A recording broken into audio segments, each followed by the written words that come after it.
Okay, I'm calling to order and statement of the compliance with the Open Public Meetings Act, NJSA 1044-8, as revised. This meeting has been advertised in accordance with the New Jersey Open Public Meetings Act and is publicly accessible in accordance with law. Roll call. Lynn? Here. Rocco? Tom? Here. Sarah? Maria? Teresa? Here. Rosemary? Dr. Sasso? Gina? Yes. Mayor Walker? And Frank Weber. Wait.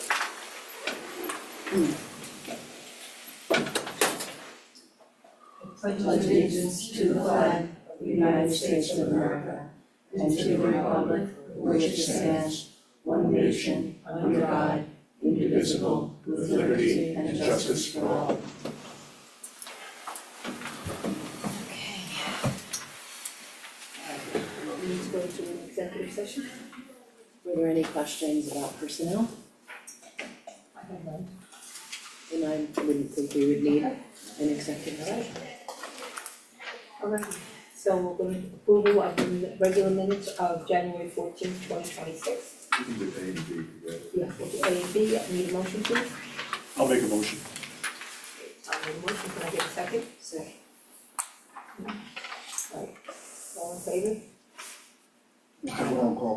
Roll call. Lynn? Yes. Who's not here? Tom? Yes. Sarah? Teresa? Yeah, yes. Rosemary? Gina? Yes. And Frank Weber. Yes. Personnel approval of the job description for a full-time social worker. Need a motion? So moved. Okay. I'll second it.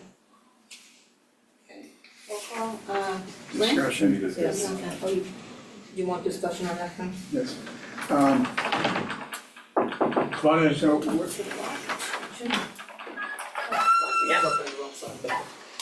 Hey. Hey, Robin. so, somebody comes in as a social worker. How much time will that person be given normally? So we have to determine that schedule and exactly what that looks like. So one of the things that I'd like to do and meet with personnel committee to give them a framework of how we're gonna break up that time. We have to decide their schedule. Are they gonna be here on the weekends? Do we need evening hours? Those kinds of things all have yet to be decided. My thought was, since we don't wanna rush into anything, that we would move, if we approve tonight, we would move to hire in April, at our April meeting, so that we could have maybe special meetings or more discussion. But these are all very valid questions. This is a valid question about, if we have one person who comes in and is taking up more time than is needed, how do we approach that? And it's also something where we'll be availing ourselves of the social workers that are in public libraries. It's a group that meets every month. And we have places like Matawan and South Brunswick, so we can take some knowledge from their experience. So what if we go to the point where people keep wanting to come back, they wanna be here every 2 weeks or whatever the case may be? At what point do we say when the social worker's time book is totally full every week? Well, they're not here for therapy, so that's something that's important for us to note. They're here to be connected with social services. So if all of those services have been exhausted, then the Right. visit would become more of a social one, and that's dependent on whether time is available. And I don't think that there's gonna be a lot of time available if we collaborate with the township in the way that I'm hoping we will. Will the visits be by appointment? And that's where I'm assuming that we'll start out with maybe, a couple of times a week, almost like a professor, putting office hours, where we can choose an evening, we could make it one Saturday a month or every other Saturday, whatever we wanna do, and then maybe, Tuesdays in the morning.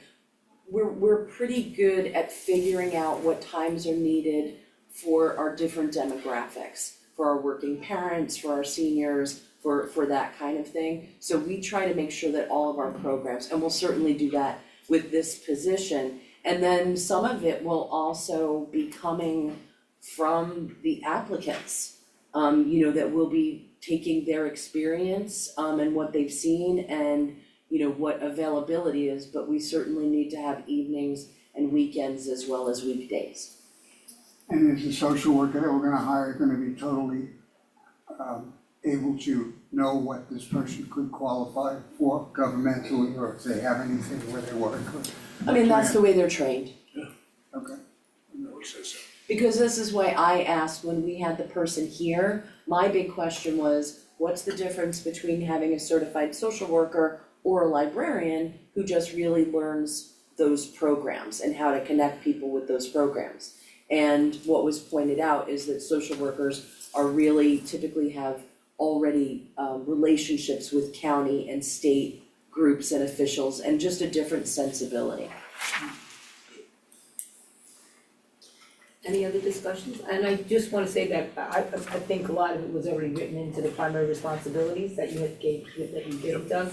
So it's all in, if you read the description for the position, Yeah. it's in there what they're gonna do. At no point did we ever say that it was any type of therapy. When you say though you're looking for experience, I mean, is there a minimum couple of years, or like when you said you hope that they would already have connections with social service agencies? Yeah, so that's So- gonna depend on who's more Depends on qualified than the experience. person next to them. As far as minimum, it's having their degree, social workers have to do an internship in order to practice. So, we know that they're gonna be walking in not with zero experience. But again, this is going to be an opportunity for us to put together, if we already have somebody who's worked in a library already, is that more important than somebody who already knows Middlesex County? Right. So, we're gonna have to weigh those options, and that's what I'm saying, well, this is something where this hire, I think, will be a little different than the person, than I'll be working more closely with the personnel committee. And, if there are people who wanna be more involved with the personnel committee, then we can update our committee listings. Speaking of which, we should be doing committee for this year. I think we're gonna do that later. We're gonna do that. I don't know if you guys, I don't think they were here yet, but remember when we met with that woman? They weren't. No, so we met with a social worker now that's currently, we tried to convince her to come here. That was already working in a library, and Yes, she gave us I know of her. and she gave us a wealth of information. Mhm. So using her guidelines, I think would really help us. I mean, I would love for her to sit down and say to us, this is what you're looking for exactly. Somebody just like her would be perfect. Now, she's retired, and so she, does a couple of hours evenings, and she said she does weekends.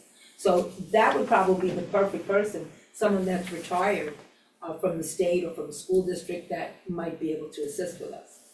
She, in South Brunswick, she's part-time, isn't Yeah. She is. Yes, right. And Madawan is part-time as well. I was looking more at our population and about the possibilities for collaborating with the township, which we'll work very carefully with the business administrator on that. And she's acutely aware of, us wanting to make sure that our boundaries are clear. So I think we're set up for success. Alright. Approve the appointment of a temporary adult service. Oh, I'm sorry. Alright, Did you get my message, Rocco? Yes. I didn't have it. okay, Lynn, Okay. Rocco, Yes. Tom, Yes. Leave me alone. Oh, let's jump in next. Yes. Gina? Yes. Frank Weber, Yes, and Rosemary, did you wanna vote on the social worker? Oh, yes, I saw that, thank you. Yes. Sorry, I'm so late. And my phone died. My phone is never dead. When is my phone dead? Good night. Okay, next, B, approve the appointment of a temporary adult service librarian, Neil Ostrander, at an hourly rate of $36.53 effective February 3rd, 2026 through April 26th of 2026. I need a motion. I'll make the motion. Second. Roll call. Lynn, Yes. Rocco, Yes. Tom, Yes. Teresa, Yes. Rosemary, Yes, Gina, Yes.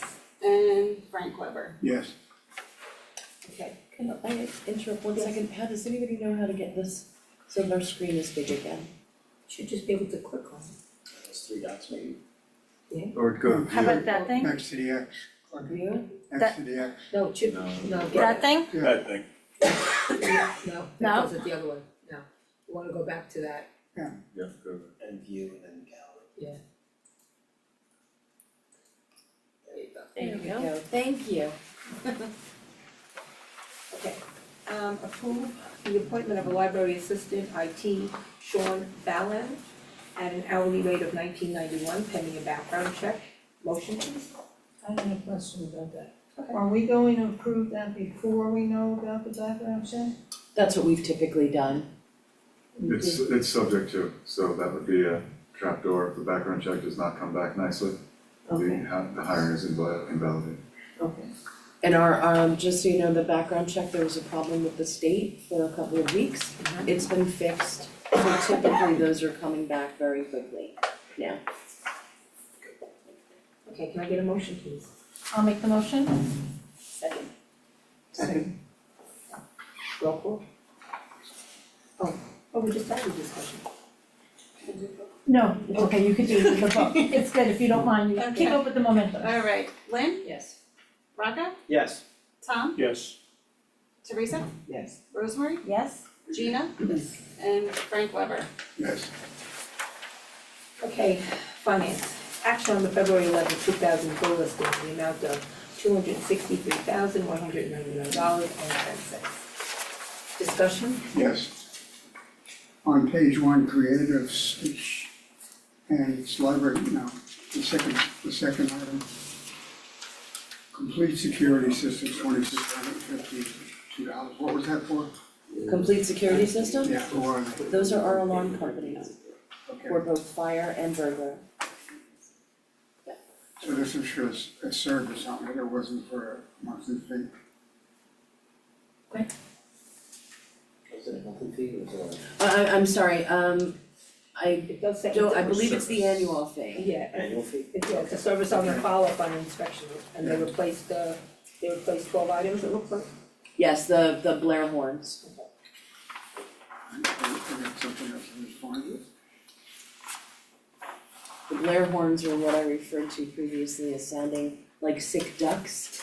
So now we have updated horns that will hopefully alert someone that there is an emergency.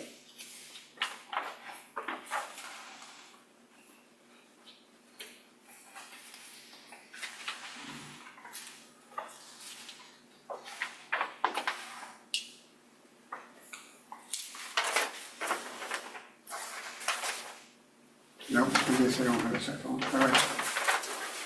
If anybody else has any questions on the bill list? Okay.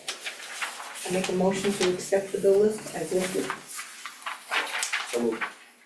Wait a second. I'll second. Roll call? Lynn, Yes. Rocco, Yes. Tom, Yes. Teresa, Yes. Rosemary, Yes? Gina, Yes. and Frank Weber. Yes, Okay. Do we have any old business?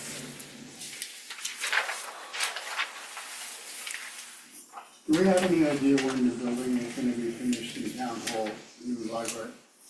The rec building?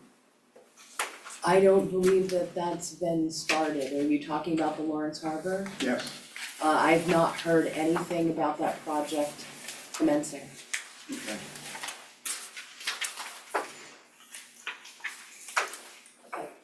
And that does impact, just to add on to that, that does impact on I sent the draft budget to the finance committee yesterday and to the board president just to know that it had been sent. But that would be dramatically altered if we had a full-size branch there. So just to keep that in mind, that's been the plan, that we're gonna get all of our cleanup here done on this building. And then if we're expanding those off-site services, that we'll have the funds for that. Yeah, but that's a while down the road. Yeah. Because we have to finish this building first.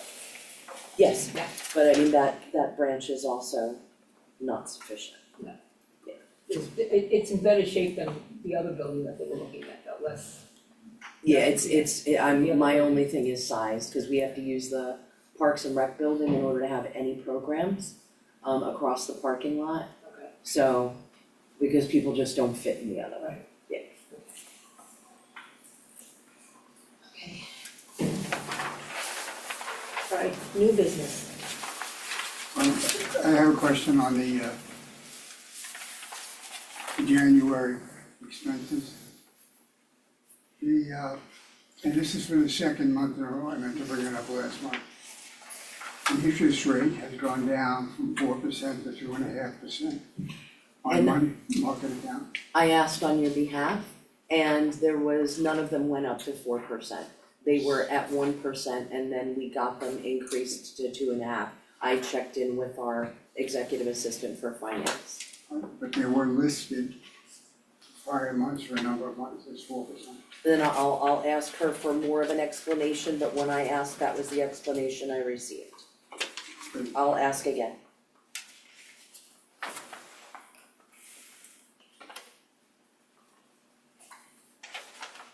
Anything else, Frank? No. Alright, let's go back to new business. Was that part of the new business or was that old business, Frank? Cause I know you brought it up at the last meeting. No. Well, it sounds like you've got committee appointments. Was the board asked, the board members asked you what committees they want to be on? That's gonna be part of the new business. Alright. Okay, so we do have committees. We have buildings and grounds, personnel, what other ones do we have? Finance. Finance. Policy and technology. So, right now, I believe on buildings and ground, you mean Row are on buildings and grounds, right, Row? Mm-hmm. Personnel, I know I'm on, I thought Sarah was on, Sarah and Maria. and Maria. But has anybody heard from Sarah? Yeah. I don't know if she's, I mean, well, what's the procedure here when either someone resigns or, You do not have an automatic removal. no, not automatic renewal, I mean, But if someone does if resign. somebody chooses to resign, she would go through yourself Okay. and Dawn. She hasn't contacted me. Yeah, and typically, I think what was done in the past, Rosemary, correct me if I'm wrong, is that people reached out to a person if they hadn't heard from them around, just to make sure that they were still and wanted to be involved, I believe. Take you I over can do presenting. that. Yeah, I will, Has anybody heard from Maria at all? no. So, I tried to reach her several times, I have her cell phone number, she'd never called No. back. she's not. Now, I have a question, if they do decide not to be on the board, they would send a letter, cause it has to go to the township clerk, cause then it opens up the space, Yes, then, so and then the they mayor need to fills the notify that, vacancy. right, okay. So who did the month's bills? No, They have been taken to the treasurer, and if she has any questions, she sends them back. But all of this communication is done by the executive assistant for finance. I'm not even alerted. So I would like to change that, and I've spoken to our executive assistant, she's doing things as they've been done here traditionally. But moving forward, I'd like to know when the checks, cause having the checks and things like that are off premises briefly. And then she reviews them, and if she has any questions, she sends the questions back. And if not, typically we haven't been having questions, we haven't had anything out of the ordinary. right, there's town hall advised me a while ago that Maria, of course, worked here in the finance job, and she retired. And then she got on the board. But I was told, I don't know if this is correct or not, I was told that she filled an unexpired term of someone for 4 years, that was Steve Golden. Okay. So, which means she still would not be out, in other words, she was scheduled to, according to her, she's still on ballot on the board. But she had said to me on numerous occasions, because of the finance committee, she didn't want to be on it anymore, any of that. So we need to really reach out to her and get some kind of definitive answer, send her a certified letter or something to find out what's going on. I've tried to call her several times myself, but she's not trying. Now, I called her 10 times, I sent her 10 emails, and she hasn't gotten back She to me. hasn't gotten back to me, so I don't know. I think she takes care of her mom or something like that. Yeah. Yeah, so, Her mom's in Staten Island, she's got so that's. She's got a that's big one. burden, and her husband's also got health issues. So. Well, right, I think we wanna have at least three we'd love to have three members on each of the committees. So buildings and ground, if somebody else wants to come on, I have no problem stepping down if somebody has an interest in that. I'd be interested. So it would be Frank. We don't have to meet every committee every month either. No, we don't. We meet whenever there's what we were doing is that anytime there was anything in discussion, like, that we wanted to get done in the building or have somebody prepare, we met, so it was on an as need basis. Do you wanna stay on the buildings and I would grounds? like to stay on building, yes. Well, you wanna be on buildings and grounds? I'll say. Then I'll get off. Actually, why don't you stay on and I'll get off, cause you have a lot more experience when it comes to the contractors and things, I think you're more of an asset to that than I would be. So I would prefer to step down and I'll go on to a different committee. Okay, so then, I'll be on the buildings and grounds. Alright, finance, who wants to be on finance? I'll be on finance. So will I. Can you give us an idea of what the responsibilities are for each one of these? So I mean, if I say yes to something, I know what I'm It's a getting into. surprise. I will tell you that what I try to do is most of the legwork for the committee. So when we have a project come up, I'll send a report, as an example, the finance committee. I do a draft of the budget with some notes, and then that goes to the committee for review and questions and comment, and if a meeting is necessary, then they'll have a meeting. If there aren't any questions and there's no meeting, then the draft of the budget would go to the full board. Buildings and grounds, we have had a lot, and we've met occasionally, and we just go over basically what we've done, Rocco, please correct me if I'm wrong, is prioritizing, Yeah, because we've had a lot of Yes. projects. yes. So we've got what's going on now, and then next will be the lighting renovation and the garden. That's this spring, and we have we can use the town's qualified purchasing agent, so it's obviously if there's something coming up, but I hope that I do a good job of doing the legwork and just giving a report and asking you all if you want to meet or comment by email. She does an excellent job, she Thank you. don't let her kid. Did it pique your interest? Well, let's go through them all. You can't go on multiple. Oh, you're the chairman. Alright, and then we have outreach and marketing. I'll do that, I'll go on that.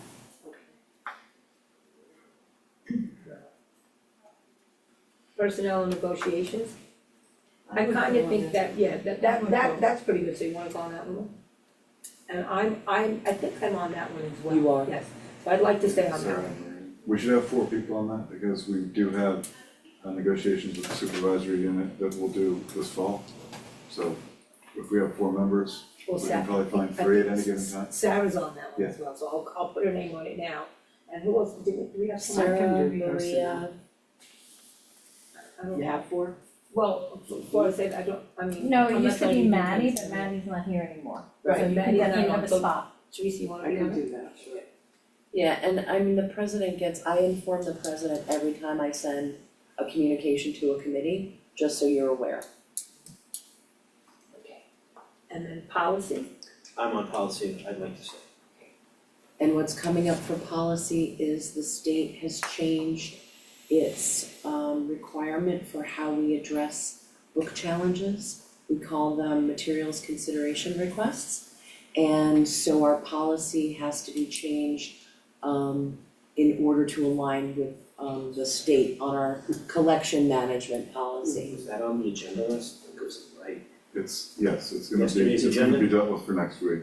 I was going to talk to you about that afterwards. I saw that and I was very Teresa, curious. do you wanna as to start how on the that? policy Okay. is set up. we'll get Teresa on I'd policy. like Now to it be on makes policy. sense. Gina, I'd like to be on policy I as did well. not know that. It's not due until December of 2026. Okay. So that's why it's on that we need to get it done. Essentially what they're doing is changing before I would manage the collection management process. Now it has to be a committee and it needs to have at least one trustee on it.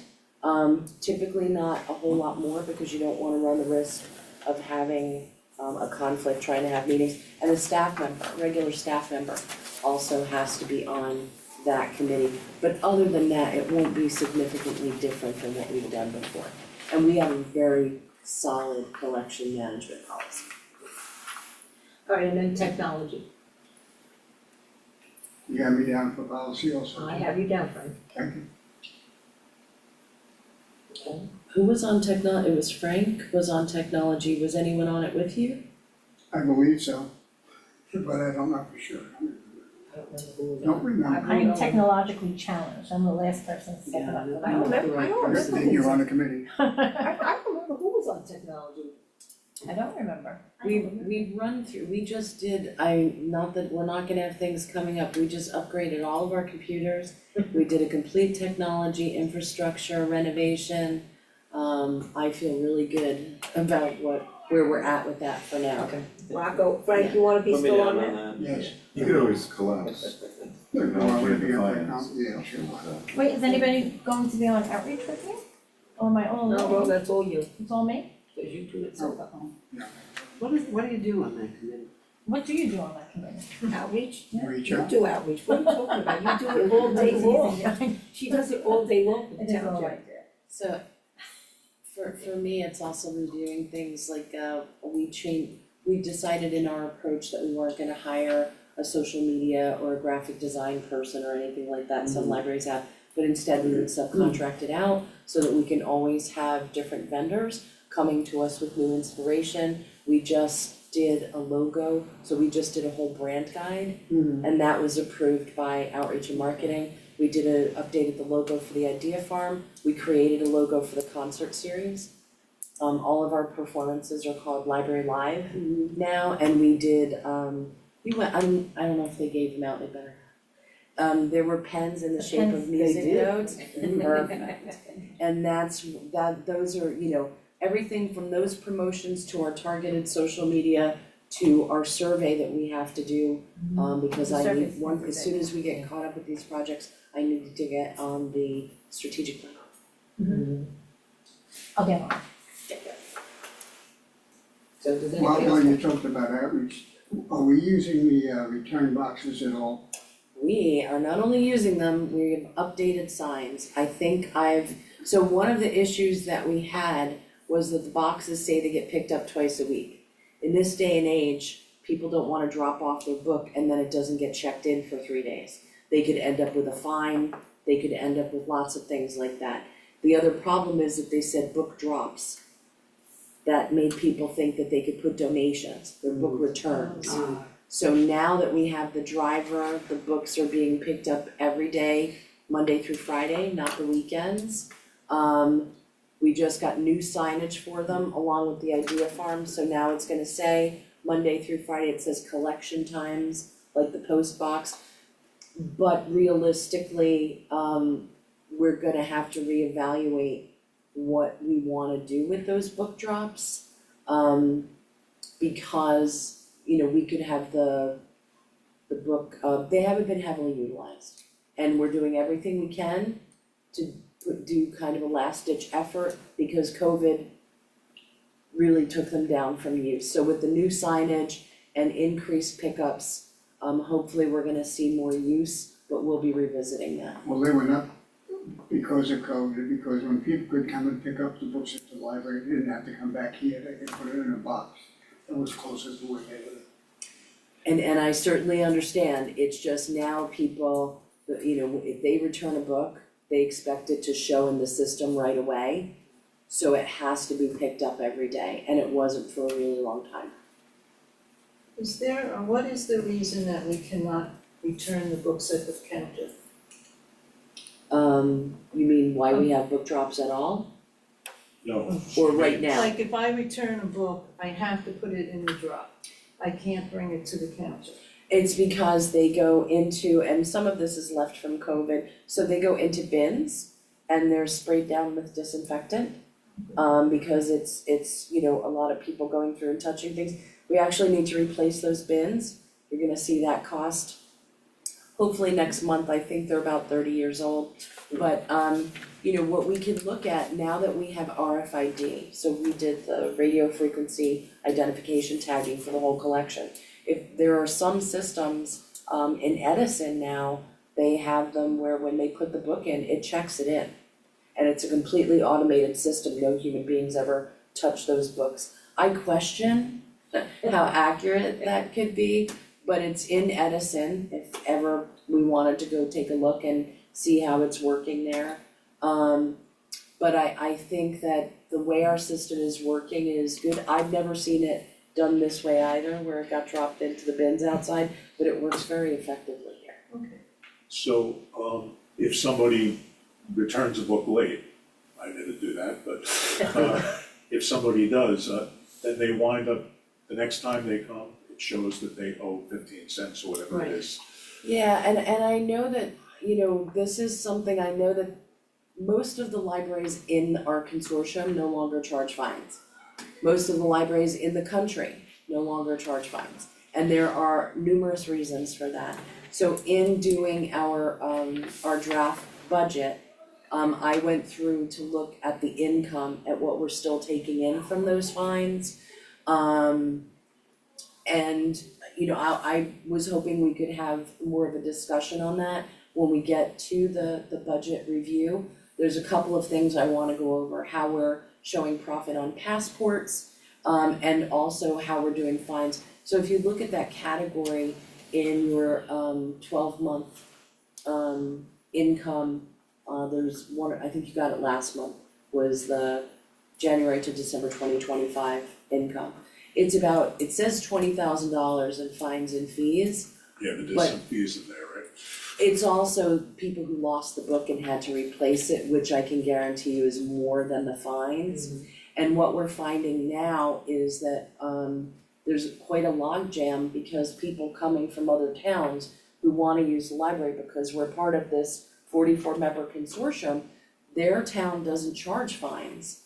So then all of a sudden, they come in and borrowing from Old Bridge, they get fines. So it's very confusing for the rest of the consortium, which I'm okay with that. But it's a real question, how much time are we investing? Let's say half of that money was actually fines. How much time are we investing to collect $10,000 when our circulation people could be doing something else? And basically the rationale has been that fines deter library use and they have an impact on our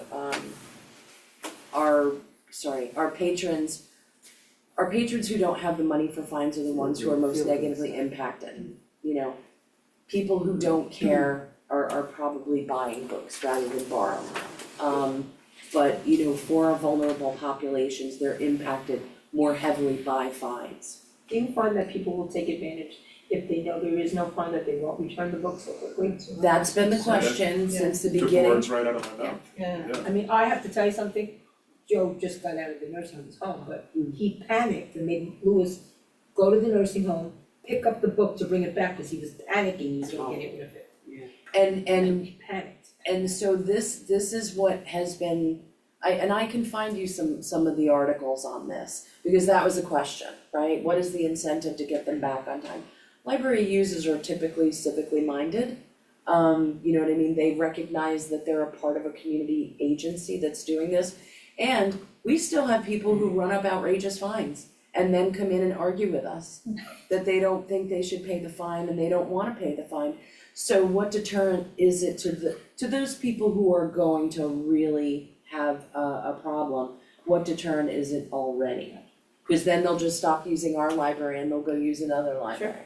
So it's a conversation, I can certainly pull some material for that, but I thought it was appropriate for our budget meeting.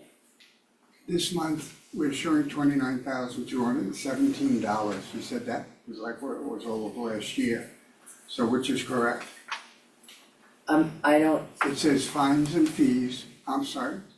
Yeah, fines and fees, it says $29,217. Now, I know it. that is including passports Yes, in that. I know, I didn't ask you 5 years to separate them, but that hasn't been done. And I just said that that's what we I know plan what on you said. doing. I absolutely agree. That's what No, I we're was gonna- discussing with Tom. Yeah. Getting that, so We're it gonna is. revamp the chart of accounts. And one other thing, when you're seeing fines and fees here, that's not the degree to which it's broken down. That's in a separate piece in your fines and fees when you turn to the next page. Yeah, that's where it's broken down and you can see. And Visionware, wireless printing, cassette fines, passport fee, so it is broken down there. So if you look at Yeah, I know, I got it. where's the fine is $70.88. That's it. It's a negative number. No, that's for January of Oh, okay. 2026. That's for this one. Do we have something in place in case there is a family that is behind and they don't have the money? No, we do. Her name is Felicia Fleming. And she is, I don't even get involved. She is the arbiter of those things. If someone doesn't like the answer that they get from circulation, they can certainly escalate it to me. And then I will make a decision beyond that. But typically, I allow them to enforce the policies that we have in the way that they've usually done it. I look at it as a donation.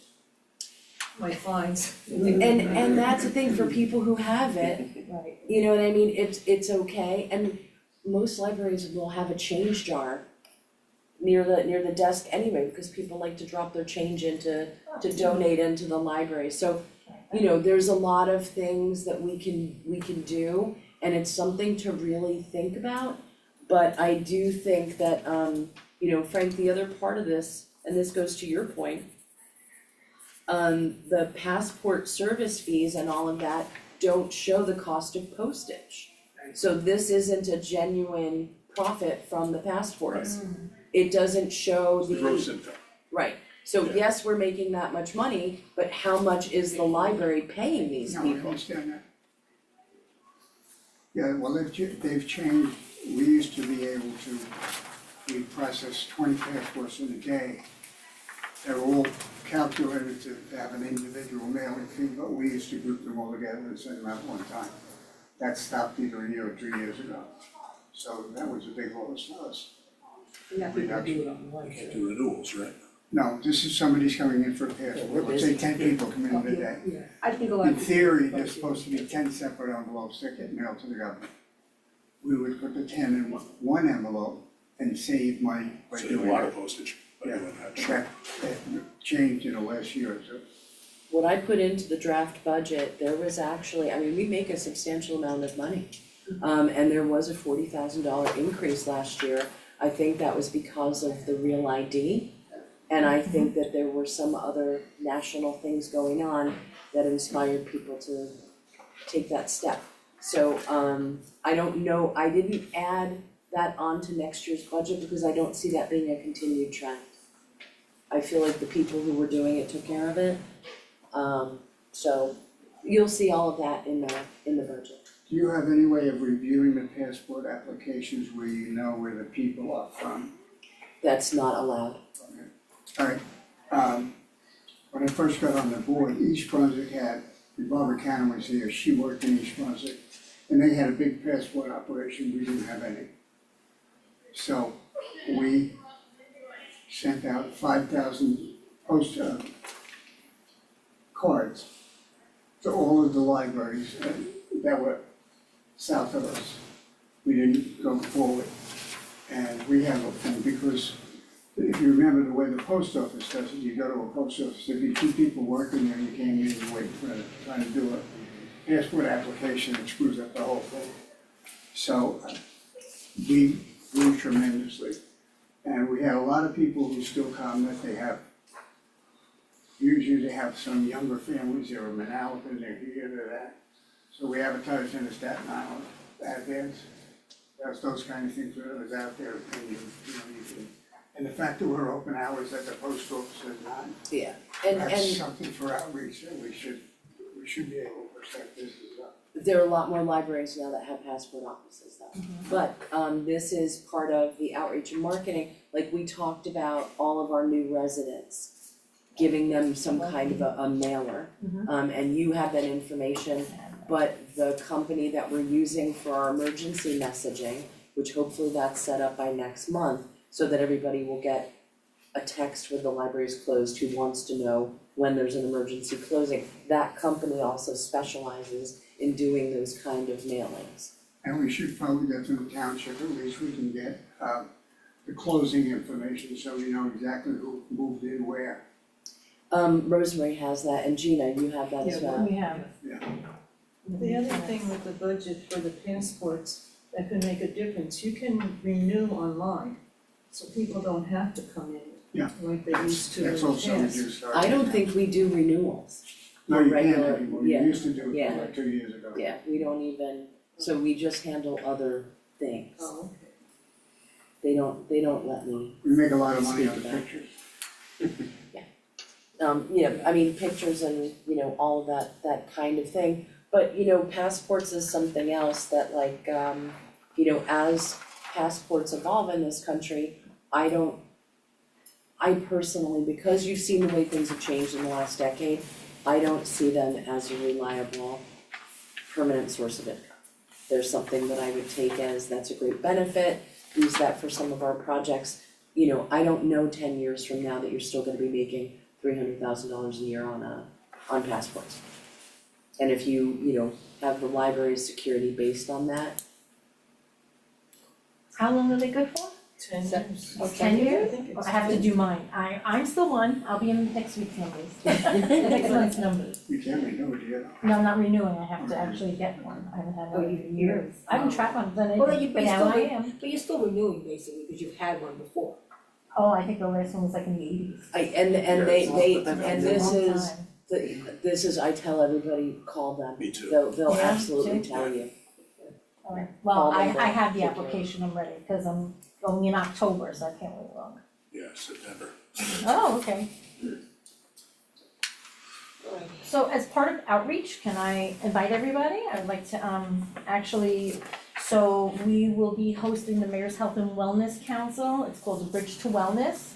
And our tagline is uniting our community for a healthier tomorrow. So our goal has been to do kind of like a traveling health fair, and we've been bouncing around to all different places to really meet with our residents and be able to teach them how to be proactive instead of reactive and help them with the community services that are out there, not only what's in our community, but also at the county level and the federal level. But what we're doing here is, I'm very big on networking. It's a very important part of our business, our businesses and our organizations here in town. So Dawn, I had spoken with her the other day. She has graciously allowed us to use the large room here.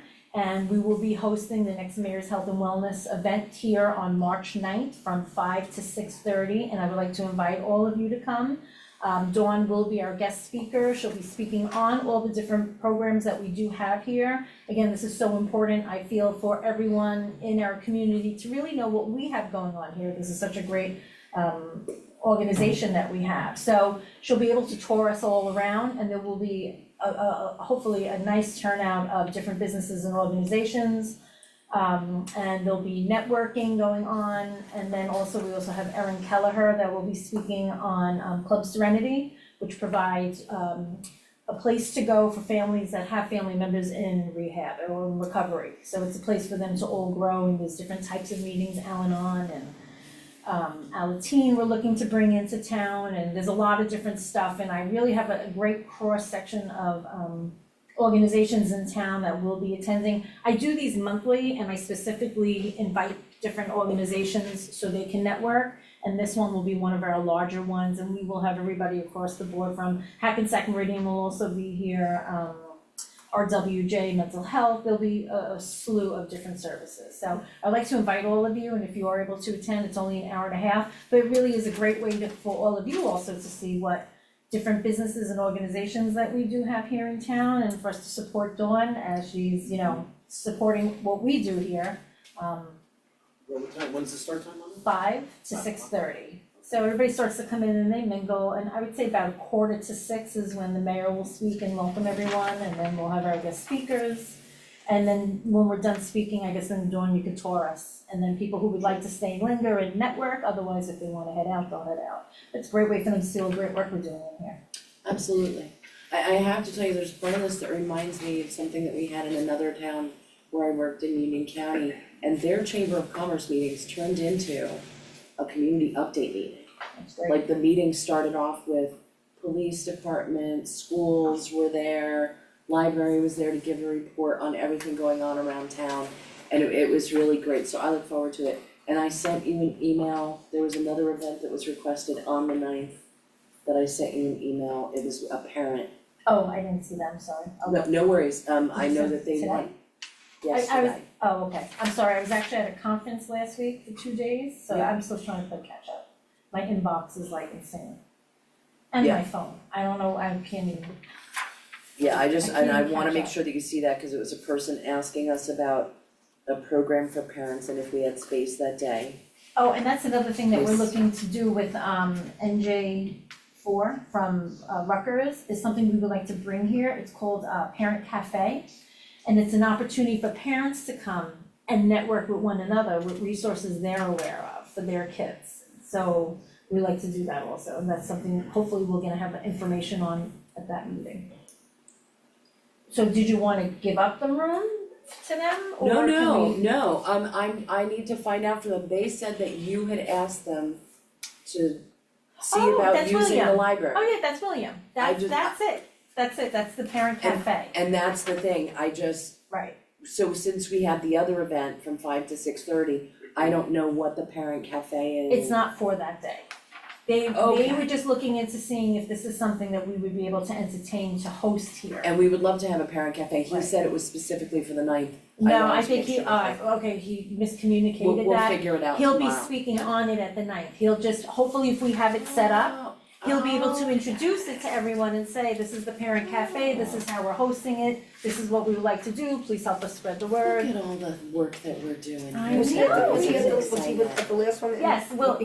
yes, William Yeah, was at the yeah, last okay. one, and then I had one this past Monday, which was very well turned out. We took over Giuseppe's, but it was very specific, it was healthcare in certain areas, so it was like very specific people that were there. And you're doing it again on Monday, this Monday, right? No, this Monday is actually a Oh, fundraiser. it's a fundraiser. So what happened is Carlo at Giuseppe's is the best, and he always opens up his doors and allows for fundraising to go Known him for on. years, Ah. he does that. Unbelievable. So on that Monday event, it was our networking event, what he did is he allowed anyone who decided, and I did appetizers and stuff for when everybody came in that day, but anyone who stayed, ate or took out to eat, he gave 15% of the bill towards the domestic violence organization that was there, and hopefully she'll be here too, so you'll be able to network. It's called TouchLink, and they're housed in Piscataway, and she has helped me tremendously with residents here. So I really felt it was important for everyone here to get to know what she does and what their services are, in case anybody knows. I view it as we are all an extension of each other's sales force, right? So if we know, and I always say, we need to keep our resources at arm's length. I met her 2 years ago, and when I had somebody in front of me that needed the help, the first thing I did is I called for emotional support for her, and the next thing I was doing was texting this woman saying 911. And she came in and transformed this woman's life like I cannot even tell you, resources. But she's privately funded, receives no grants. She herself was a survivor of domestic violence, very severe, and she decided to take the initiative to show other women that they could be resilient, not just women, but women and men. Other survivors of domestic violence, she wanted to show them that you can be resilient. And her organization is now worldwide, and it is unbelievable. And I just want to share that the young lady that we wound up helping said to me, how do I pay this back? I go, you pay it back by just showing other people how resilient you are. She said, okay, and I swear, not even 3 months later, she called me, she said, can you please come on the Zoom call? I go, absolutely. I get on the Zoom call, she was the keynote speaker for the organization, saying how never to give up in your faith in God, to continue to go, and she spoke of the experience that she had and how they were able to help her and turn it around. I was with tears in my eyes. We help a lady, another woman we helped. Yes, we helped several with that. So this organization, it went from me never needing their resource to all of a sudden, there was this big influx. But this is why I feel it's so important for all of you, like, our school district, we're very involved with them, especially now. Dr. Sasso is amazing and he is so, I said to him, I go, are you tired yet? Like, we're all pulling you in 100 different directions, but it's wonderful because he wants to be part of this. He's always been part of this, but that reach is really important because like the school SAC counselors sometimes need certain resources and they'll call me. So now if I'm able to share it with everybody, we all have it already. So that's it in a nutshell, but yes, so cafe, that's the parent cafe that we're looking to bring in. Okay, so I'll let them know how to respond, Right, cause he'll normally coordinate that with youth services. okay, perfect. So yeah, we just wanted to make sure that you were okay with the program and then if we can fit time and dates in and then we could advertise it to the school districts, get the parents involved, the churches, the synagogues. Yeah, and that's where, I think everybody knows from looking at our calendar, it's hopping here. So this is where regular recurring events, we do need to be a little more careful with how many we try to put in, cause right now we're having to turn people away who wanna have monthly events here. Because we're getting the small meeting room better utilized, but the large meeting room is definitely, there's a lot going on, and it's all good stuff. It's all great stuff. I will tell you, as an employee, I get very excited when I see there's no room in the parking lot. Sometimes not so nice when I have to come back and get a spot, but for the most part, it's really wonderful to see because during COVID, we saw everything transition, like there was hardly anybody. And then slowly it was like creeping back up, but now to see us at full force is a wonderful thing. So do we have anything else on the new business? No? Do we want to start with your director's report? Yes. First, does anybody have any questions about the director's report? Yes. On page 3.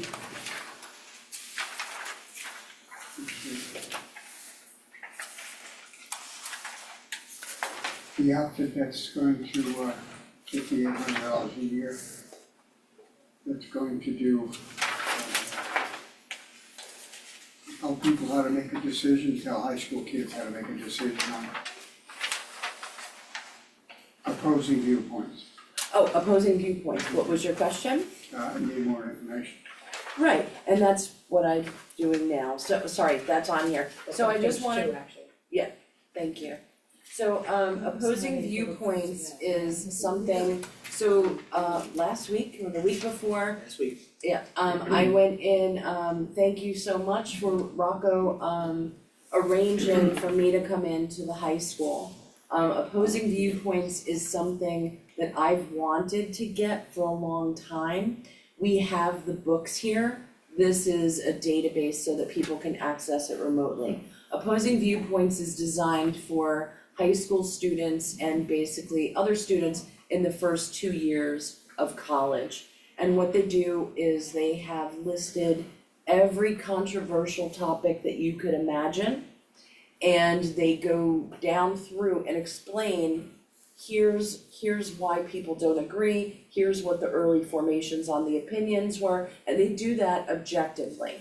So they're not taking a side, it's not a persuasive resource. What it is for students going in to do any type of research, and not just students, right? This is for our adults. If they wanna know more about medically assisted suicide, people can go in and look that up and it'll give you the history, all of the documents, current documents. What it is instead of unleashing our students on the internet, here, go look for YouTube videos on this, a very controversial topic, they at least have a resource to start with. And this is an expensive database. I think that it's so expensive because basically every county college that you're gonna find has it.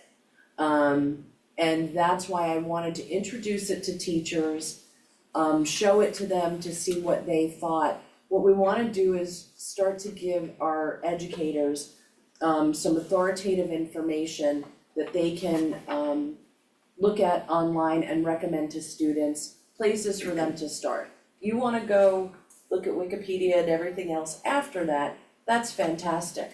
We also wanna get some resources that you're not finding by Googling, right? Because the kids can do that on their own. So what we want is to arm our educators with resources that they only have access to from, I always tell people, if somebody's giving it away for free and somebody's charging $5,387 for it, which one's gonna typically be the quality piece? The other thing is when our students are out doing this research, nobody's tracking their information. They don't have to put an email in to get the information, they use their library card. So it's increasing our library cards, it's a safe space for educators to send students, and then we're gonna be moving ahead with creating an assignment alert for our teachers to be able to go in and let us know when they've got things to work on. We wanna just continue to work together. When I went in, I showed them the New York Times historical versus the current New York Times, two very different databases, we have both. The historical newspapers, I was showing them an example, it was Theodore Roosevelt. And when you go and look at the local newspapers, two high school students from New Brunswick or East Brunswick were funded to go to Teddy Roosevelt's inauguration in Washington DC, and you can actually go in and see their pictures. Oh. And those are resources that our teachers will have at their fingertips and our students will have. So it's part of that effort, but I would certainly suggest that we do it for minimum a year and take a look at our usage and our statistics. That's something we do every day, doing that. Yeah, and the last, Dawn came in twice, to meet with the English department, at their department meeting, and the next day for a social studies, so they were able to see the depth that the public library has to offer. And I think opposing viewpoints, I think for all the reasons that Dawn has been saying, this is one of the areas where we are very concerned. In the age of AI and the age of information and disinformation. And, we have a warehouse now that can actually provide them some solid information that isn't going to send them somewhere that we really don't want them to go, someplace inappropriate or somewhere that might lead them down some kind of path that they shouldn't be in. So, and again, you can think of all the worst things in the world, and you know how it is on the internet. So we now have something that is at least we can firewall our students from that at an age where they should be firewalled. So I think, and especially now with even the legislation that's coming out, that's limiting cell phone usage and all of those things, the things that the kids use in the classroom now or try to use in the classroom, all of that is going away. So we need to provide them with something, and I think this is probably the strongest thing that we have at our disposal. And I think, everything that the library has, being able to access that is very important for us, because again, we really don't have the finances in the educational world, with all of the problems that we've been having over the last couple of years. This has been a big help in those Well, it areas. sounds to me like it's a comprehensive research tool too. Yes, absolutely. I mean, which is great. Yeah. And because, going on the internet. you go on Google right now and AI comes right up, Yep. and gives you some sort of Right. answer, okay? And it's not necessarily right. And one of the other wonderful things that I'm gonna mention to all of you, because I think our teachers really liked it, there's something called ground news. Yes. And what ground news does is it takes every news story that comes out. So if you go to our website, I can show you where it is. You can go to ground news and make an account with your email. Don't do that. We want you to do it with your library card number because we're paying for it and they can't track anything. If you go on, and what they do is they take every single news story that comes out and they show you how many news sources are covering this. Is it 10 or is it 1,000? And they cast a very wide net and they explain exactly how they go about doing this. And then they show you, is this a typically right, left, or center publication? And how do they judge bias? And is, one side more interested in this than the other? So it gives our kids such a completely different perspective on the media. Who's reporting this? Why are they reporting this? And just those tools, and then it gives you links to all of those stories. And we are just scratching the surface on ground news. So that's something that, we got that subscription, and, we canceled some other databases that we weren't using. I tried canceling NewYorkTimes.com because they're more of lifestyle than the historic New York Times. But we got so many complaints, we reinstated it. So, and they weren't giving us good usage statistics either, which is why I did it. But also, I didn't ask for an increase in our databases. We removed some of our databases that we weren't using as much, some of the instructional ones which have never really taken off. And we're replacing it with our time to go in and talk to our teachers and show them how to use research tools rather than trying to turn over the instruction to these anonymous. Who creates opposing viewpoints? Who creates the database? The Opposing Viewpoints team, it's an EBSCO. No, it's not an EBSCO. It's Gale, Gale. So it's a publishing company that has made this series of books for a very long time. When I was going to school, I would go in and find the opposing viewpoints on my topic and take out the book, and we have the books. But this is the database so that all of our students can go in and borrow these simultaneously. But Gale Research is the one, it's Cengage and Gale, Cengage. Those are the publishers of many databases, journals, research materials, that kind of thing. So they're reputable. And we also made a push for all of our faculty, particularly in the English and social studies departments, to get library cards so that they can have access to all these databases, and that was I have a bunch to give to Dawn tonight, because they collected a bunch of them. But we also are gonna make the next step is to push out to the students themselves. We know a lot of students have library cards, but not everybody, so that's the next step. And people are logging on remotely. Yes. I tell everybody that, we're still working, so part of my report is to tell you tonight that we're still working on our statistics. Because our databases, we have all the ones that we purchase, then there's a whole suite of databases that you get from the state. We're not even collecting those numbers. I'm telling people about half of our users, we're never gonna meet them. So how are we finding a way to interact with them online? We've got a lot of people, I'm still getting numbers sorted because the catalog changed, the consortium is in our business in ways that I don't care for. But we're getting all the numbers so we can see, are our online materials being used more than our in-person materials? With magazines, we know that they are. You get almost every popular magazine, I'm a huge fan of The Week. Does anybody know the Week? You get that online. In Libby. So making sure that people know how to use these things and that, you're able to access them. And we have the numbers to make sure that we're spending our municipal appropriation strategically. If 60% of our books that are going out are print, then I need 60% of our book budget to be print. If 40% are ebooks, then I need ebooks. And right now, in your accounting, your ebooks are NAV, so we're gonna straighten that out, but it's coming, it just takes a lot of digging and we've got a lot of projects going on. Anything else on opposing viewpoints? I wish they had this when I was a kid. What What a nine, so. Now the only problem would be you couldn't get to the one computer. Yeah. We didn't have computers, whatever. They just barely had punch cards when I was. And as far as going to an inauguration, the only one I went to is I did meet JFK at the Staten Island Ferry Terminal. Oh, wow.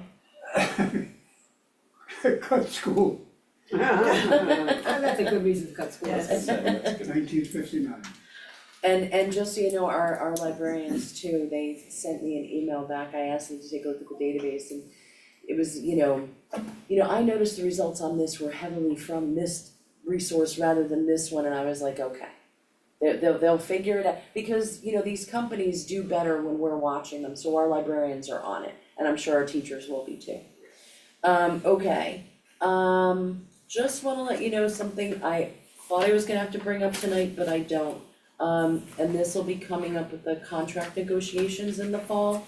our current conference, reimbursement, if somebody wants to go to a national conference for 3 days, their limit right now is $850, and that would cover the hotel. So that's something that people may be asking for. I thought that the person in question was gonna go to 3 days of the conference, he's decided to only go to one. So he should be within his allotment, but just something to file away, that will be coming up in the fall.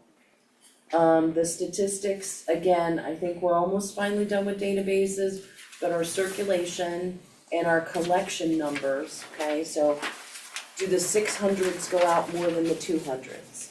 We need to know what's the age of our collection and make sure that we're collecting strategically. So we're working on all of that and we are making progress. There have been tears and frustration at times, but we're getting there. It's okay, Dawn. Opposing viewpoints we just discussed. The energy auction is off again. This is the third time they've canceled. Apparently, so we talked about that energy auction and we passed, we decided we were gonna go ahead and do it. But then with the storm, that's had a huge impact on prices and things haven't been stable. It goes back and forth and back and forth, so just to let you know, we're still looking at that.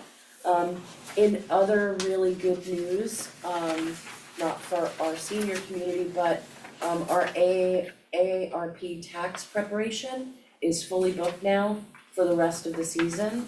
So what staff are working on is creating a list of other libraries that have AARP tax preparation so that they can send them there. And just so you know, there's a fleet of people who come in every Tuesday and Thursday, I think, to do taxes for most of the day in the large meeting room. So that's the other reason why we get booked up from February through April. And I just also really wanna thank Silver Linings and Kristen Agambiade, who runs Silver Linings. When AARP approached us this year, they said we can't do the scheduling piece of this anymore. Well, our staff already hand out the flyers, manage it, take care of all the questions, and we commit space. So to do even more for that program, pun intended, would tax us. So they stepped in and they're doing all the scheduling, which I think is remarkable, and it's been really nice for perhaps some different people to come into Silver Linings, and it's another fantastic partnership, like the way we do with the Cultural Arts Committee, we're now doing with Silver Linings on this and other projects, so kudos to her.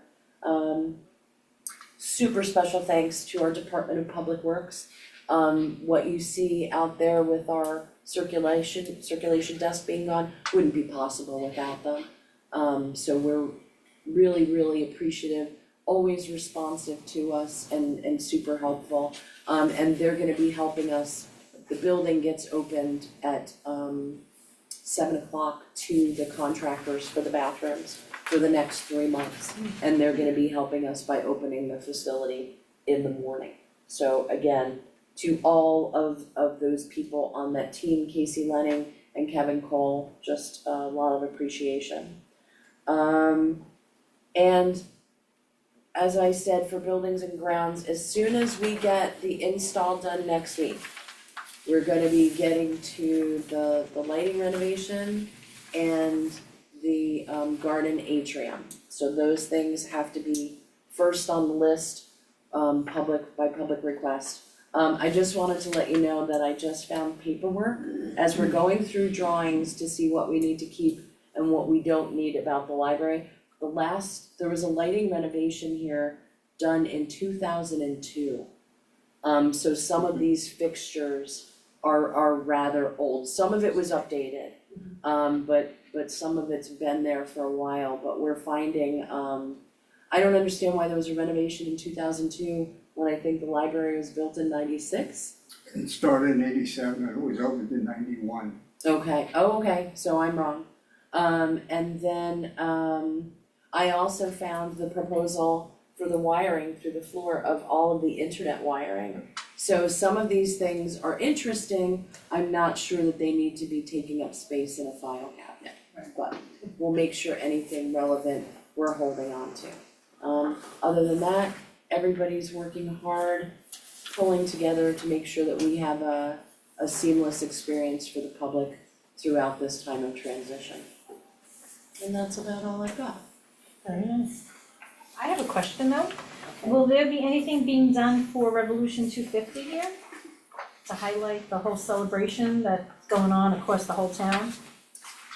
Yeah, I think we've just been waiting to see what's going on in the town. Okay. To hear more about what's going on with the schools and with all of those things, because that's something that both our adult and our youth services Okay. teams are gonna need to look at. I just was trying to tie in with something big that was going on around the town, and I don't know what that is yet. Well, I know they're working on Control Farm, Right. and then Thomas More Museum wants to partner up with the schools, so there'll be a whole bunch of other stuff. I mean, we could, and cultural arts, and then I also have one of our former employees who's retired now, Alex Yaftahovich. He's an amazing classical violinist, but he has an organization and he applied for grant money, so he actually has grant money to do a concert for Revolution 250. Okay. So, he's actually, his group has performed in the library in the past too. So I don't know, between the farm and there, but there's so many different options. I just wanted to know if you had anything yet in the idea farm of that. Historical discussions here are popular and they're constant. So every year we have some of the Revolutionary era history programs that go on here. So our live performances, our history performances, those are some of the tracks that are super popular. We just had something on diving wrecks and things like that. So yeah, I would like for us to coordinate Yeah, tell me and about not that. duplicate effort is what I'm really trying Absolutely. to make sure that we're not doing. I'll make sure Matt reaches out to you when he's planning to shop, because that's actually great, because the pathway and people can walk and, The I don't schools think have they want some, we have some things we're working on right yeah, now. they work. When the time comes, we'll be Yeah. sharing. We're in the planning stages right now, trying to figure out what to do. There's a lot. Alright, so committee reports, do we have any committee reports? Don't believe we have any, right? Rent, finance, outreach, personnel, enforcement, policy, technology. Tom, I'll make sure that I send you the draft of the budget tomorrow. Great. And we'll by email make an appointment. Yeah. Okay, but when Terry comes in, to talk about, trustee 101, Yeah, right, okay, right. I wanna be part of that meeting as well. Yeah, and I mean, that's a priority, we'll make time for that. We're not too busy. Alright, do we have any comments from the public? There's no public. There is no I one. think Sean was the only one that was on. Yeah. That's it. That was nice to see him on there.